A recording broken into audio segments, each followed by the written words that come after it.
Hello बच्चों, let's read this question. The question says arrange the following in order of ease of dehydrohalogenation. Ease मतलब कौन जल्दी हो जाएगा, मतलब बेसिकली आपको रेट के ऑर्डर में इसको लगाना है। ठीक है, तो हमारे पास में 4 डिफरेंट ऑर्गेनिक कंपाउंड्स अवेलेबल हैं। ठीक है, और हमारे पास में ऑप्शंस में 4 डिफरेंट ऑर्डर्स अवेलेबल हैं। पहला हमारे पास में third greater than, fourth greater than, second greater than first, second है third greater than, second greater than, first greater than fourth, third हमारे पास में second greater than, third greater than, first greater than fourth, और fourth हमारे पास में first greater than, second greater than, third greater than fourth. तो इस question को सॉल्व करने के लिए जो की कॉन्सेप्ट हम लोग यूज करेंगे, जैसे कि आप लोग को पता है कि इसमें हमको कौन सी रिएक्शन के बारे में बोल रहे हैं, डिहाइड्रोहेलोजिनेशन रिएक्शन। तो सबसे पहले आपको पता होना चाहिए कि जो डिहाइड्रोहेलोजिनेशन रिएक्शन होती है वो किस मैकेनिज्म के थ्रू प्रोसीड करती है। तो आपकी जो डिहाइड्रोहेलोजिनेशन रिएक्शन है वो E1 मैकेनिज्म के थ्रू प्रोसीड करती है। ये आपका एलिमिनेशन रिएक्शन जो कि आपका E1 मैकेनिज्म के थ्रू प्रोसीड करती है। और जो आपका रेट ऑफ E1 रिएक्शन होता है वो किस पर डिपेंड करता है, हम लोग इस चीज़ को समझ लेते हैं। तो आपका जो रेट ऑफ E1 होता है वो डिपेंड करता है कार्बोकेटाइन की स्टेबिलिटी पर।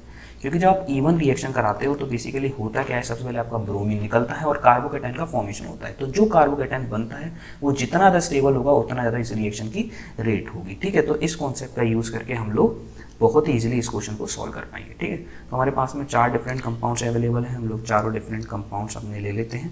पहला है हमारे पास में ये कंपाउंड, सेकेंड कंपाउंड है हमारे पास में एक डबल बॉन्ड लगा हुआ है 6 मेंबर की रिंग में।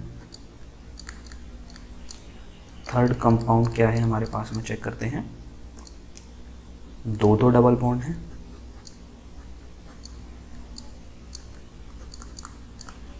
एंड फोर्थ कंपाउंड क्या है हमारे पास में, बेंजीन रिंग पर आपका Br लगा हुआ है।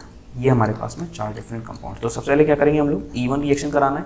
तो सबसे पहले E1 रिएक्शन में क्या होता है, आपका Br ग्रुप निकलता है और आपका कार्बोकेटाइन का फॉर्मेशन होता है। ठीक है, तो ये कार्बोकेटाइन बनेगा यहाँ पर ये कार्बोकेटाइन बनेगा, और यहाँ पर ये कार्बोकेटाइन बनेगा, ये कार्बोकेटाइन बनेगा। ठीक है, ये 4 डिफरेंट कार्बोकेटाइन्स बनेंगे। ठीक है, तो हम लोग एक एक करके चेक करते हैं कि ये कार्बोकेटाइन्स में कौन कौन से इफेक्ट लग रहे हैं और ये कितना स्टेबल होगा। डबल सिंगल पॉजिटिव, तो इस पे तो क्या हो रहा होगा, रेजोनेंस। ठीक है, यहाँ पे देखोगे डबल सिंगल पॉजिटिव और डबल सिंगल डबल, या फिर आप समझ सकते हो एक लंबा रेजोनेंस हो रहा है इसमें। ठीक है, तो इसमें मैं लिख देता हूँ लॉन्ग रेजोनेंस।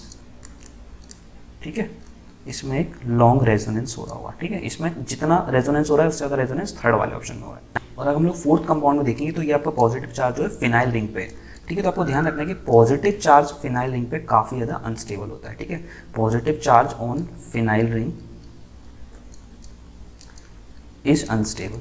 ठीक है, नॉर्मल अगर रिंग होगी हमारी, जैसे कि जो हमारे फर्स्ट कंपाउंड में, तो उससे तो काफ़ी ज़्यादा अनस्टेबल हो जाता है अगर फिनाइल रिंग पे आपका पॉजिटिव चार्ज है। तो क्या आ जाएगा हमारा ऑर्डर, थर्ड वाला सबसे ज़्यादा हो जाएगा क्योंकि इसमें काफ़ी लंबा रेजोनेंस हो रहा है। फिर आपका सेकेंड वाला, फिर आपका फर्स्ट, और फिर आपका fourth. Third second first fourth check कर लेते हैं, थर्ड सेकेंड फर्स्ट फोर्थ। तो final answer will be your second option. I hope you understand this question well. Best of luck.